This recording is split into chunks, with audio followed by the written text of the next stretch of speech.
मांडुक्य उपनिषद। आप लोगों ने नाम सुना है शौनक ऋषि, कुछ रेफर करिए।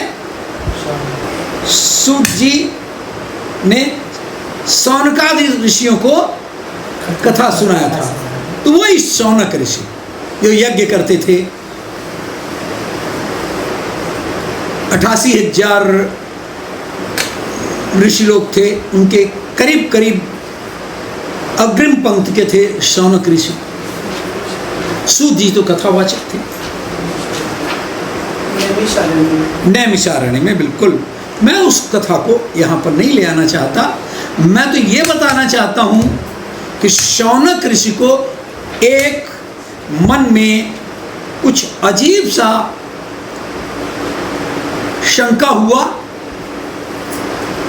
आखिर ये जो हम कर रहे हैं, हम लोग जो कर रहे हैं, ऐसी कौन सी चीज है जिसके प्राप्त कर लेने पर कुछ भी प्राप्त करने की इच्छा नहीं होती।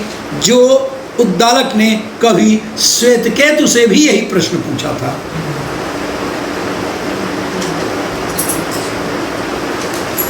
श्वेतकेतु को जब इस बात का कोई हल नहीं मिला तो श्वेतकेतु चले गए अंगिरा ऋषि के पास। अंगिरा ऋषि बड़े विद्वान, ऋषियों में शीर्षस्थ स्तर था उनका। उन्होंने कहा, भगवान, मैं बात समझ में नहीं आ रहा है मुझे। हम लोग पूरी तरह से सब यज्ञ करते हैं, तप करते हैं, लेकिन वो कौन सी बात है कि हमें वो पूर्णता नहीं प्राप्त होती।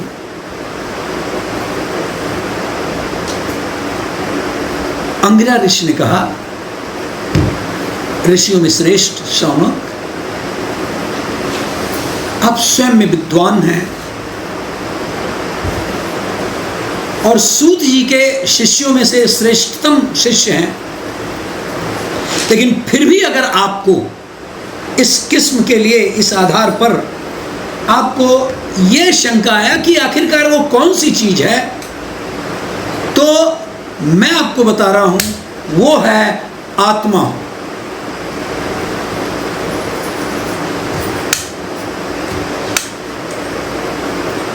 जिसका क्षय नहीं होता, जिसका निर्माण नहीं होता,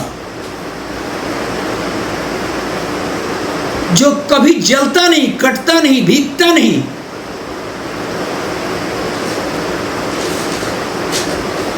भगवद गीता में तो बहुत ही सुंदर बताया गया है, न जायते मृते वा कदाचित् नायं भूत्वा भविता वा न भूयः अजो नित्यः शाश्वतोऽयं पुराणो न हन्यते हन्यमाने से।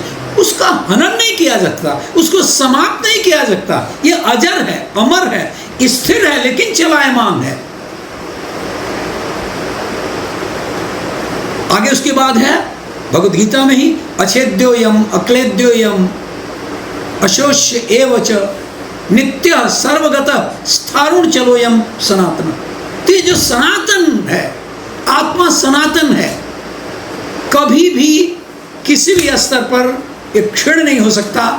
और आप आत्मा को जानने की कोशिश कीजिए, कथा सूत जी की सुनिए। ये सब मन को पवित्र करने और मन को चंचलता से हटाने के लिए है, लेकिन जो आत्मा का ज्ञान है, यह ज्ञान ही सर्वश्रेष्ठ है। क्या बताने की जरूरत होगी कि नचिकेता ने भी यही प्रश्न पूछा था यमराज से कि मुझे आत्मा के बारे में बताइए। तो हम लोगों को भी आत्मा का ज्ञान, लेकिन यह बहुत बड़ी चीज है। हम केवल अभी सोचें, बाद में कभी इस पर विचार भी करेंगे, क्योंकि आपके सामने जो व्यक्ति बता रहा है वो स्वयं आत्मा को अनुभव नहीं किया है, केवल कंटेंट्स के सहारे, केवल कथानकों के सहारे आपको इसकी कहानी बता रहा है।